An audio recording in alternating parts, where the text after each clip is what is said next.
Hi guys, it's Desiree. For those of you who already subscribed, thank you so much.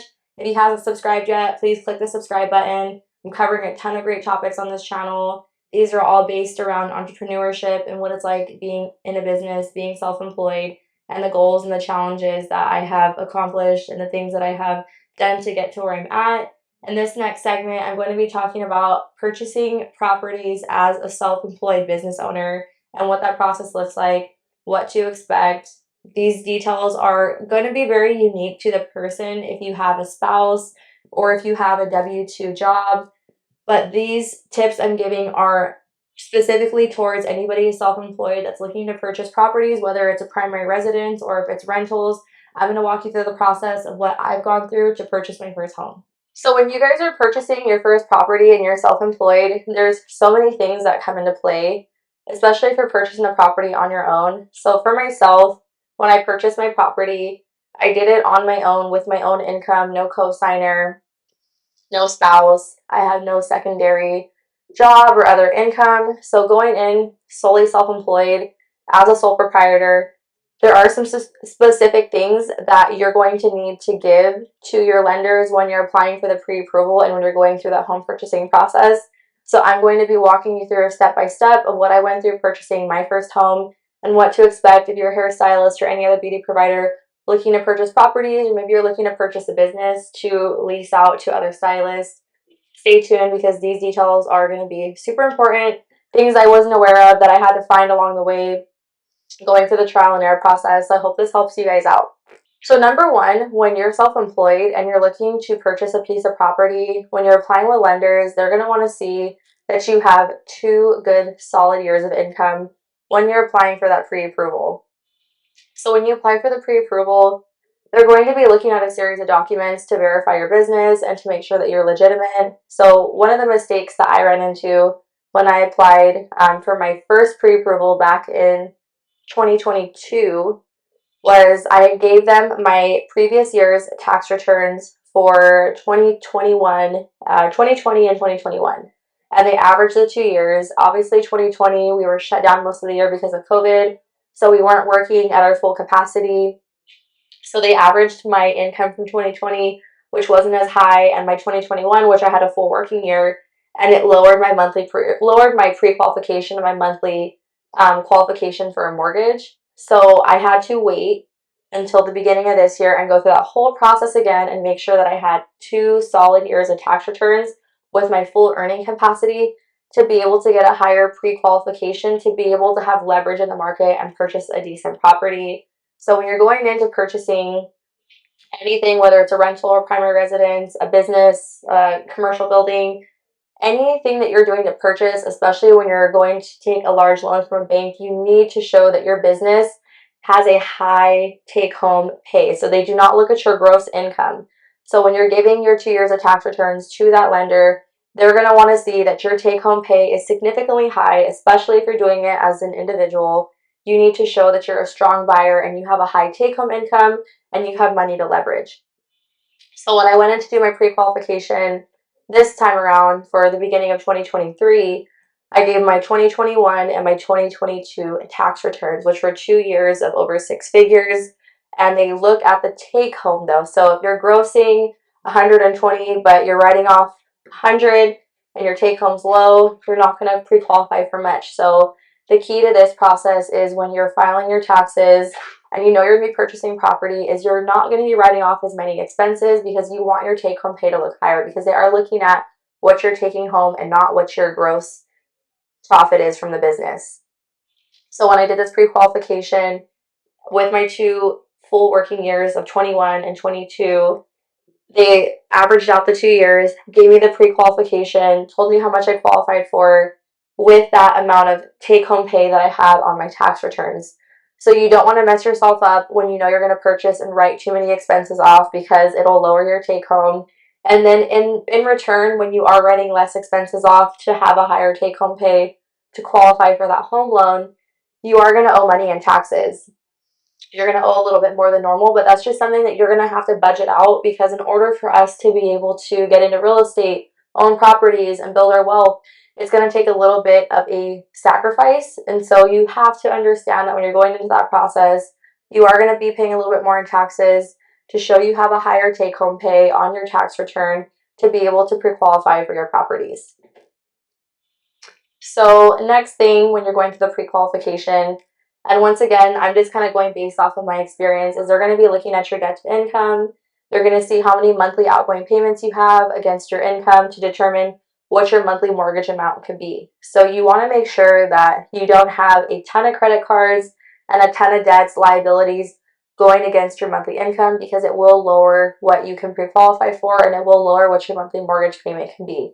So going into this process, I didn't have a ton of debt against my income. I had my car payment, I had a credit card, and a student loan. So I had very minimal debt.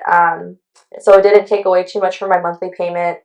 And when I went through that process, I was actually able to take my car off of my debt because I do pay with my business account for my car and all my car expenses. And they pretty much remove that off of that. So if you guys are in business for yourself and you use your car for work, you're traveling for work, using your car to travel offsite, do anything that pertains to your business with your car, you are able to remove your car from your debt to income during the purchasing process. Make sure you have a really good lender that's familiar with those practices, so that way you can get your purchase price as high as possible and have more leverage with your money. So going through that process, you don't want your debt to incomes to be high, because the higher the debt to incomes are, the more you have going out, it counts against your monthly pre-approval and your yearly pre-approval of the maximum amount you can get. So next, credit score is going to be another key component in this process. So having a high credit score is going to give you much more leverage when it comes to getting a better interest rate and being able to get better purchase price. So when you have a high credit score, they are a lot more flexible with the interest rates they offer, the type of loans you can get. So you want to make sure when you're going into this, even if they say the base credit score to qualify for an FHA loan is, I believe, 580, you don't want to go in with the lowest credit score to qualify. You really want to try to build that credit score up and make sure that your credit score is at least 700 and higher, so you can get better interest rates and better options for your loans. You're going to have a lot more leverage when you're working with a higher credit score. So if your credit score is below 700, that's totally fine. You can fix that. There's so many ways to build it. When I started my home pre-approval process, the beginning of 2022, my credit score was a lot lower because I wasn't leveraging my credit and using credit cards. I was just only doing my car payment and my student loan. So I actually had to open up a credit card and use that for a year to build my credit score up and get it into the mid sevens. So when I went through my pre-approval process this year, I went in with my credit score in the 750 range. It took me a year to build it up to that point, but it gave me better leverage on a better interest rate, along with me having 2 solid years of high take-home pay over 6 figures.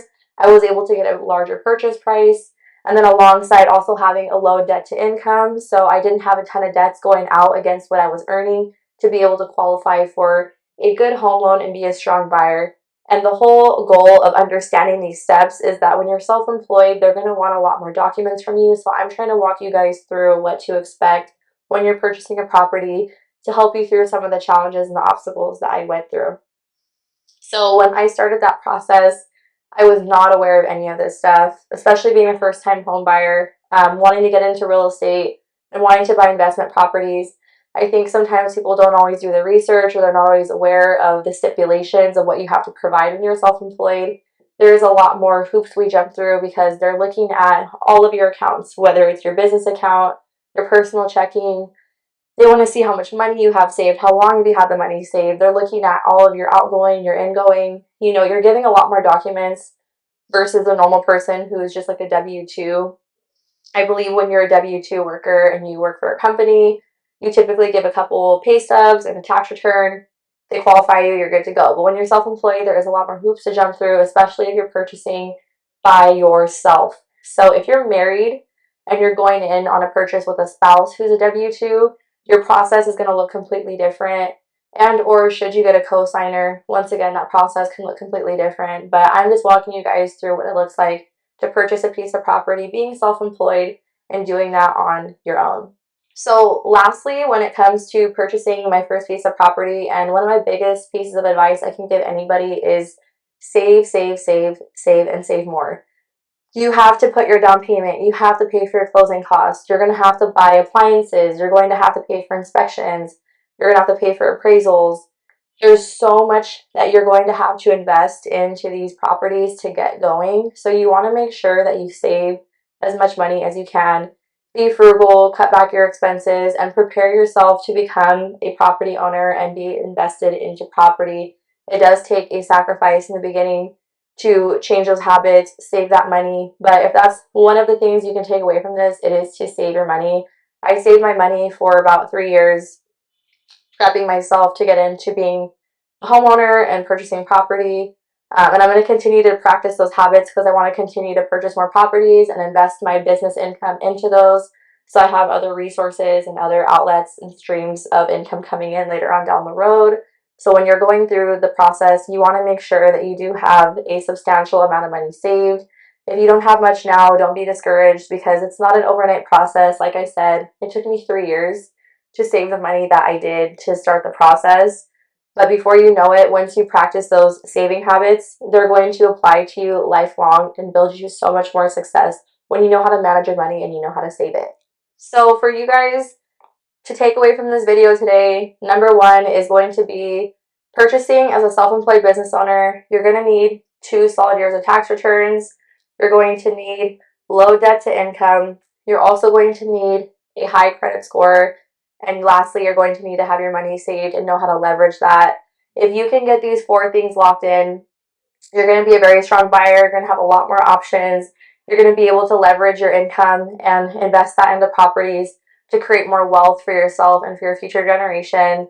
I'm hoping that this will help you guys out. I'm going to do a continuation on this once I'm completely closed on my property and I'm completely moved in, so I can walk you guys through the after effects of moving into a property and what it looks like when you're getting into real estate.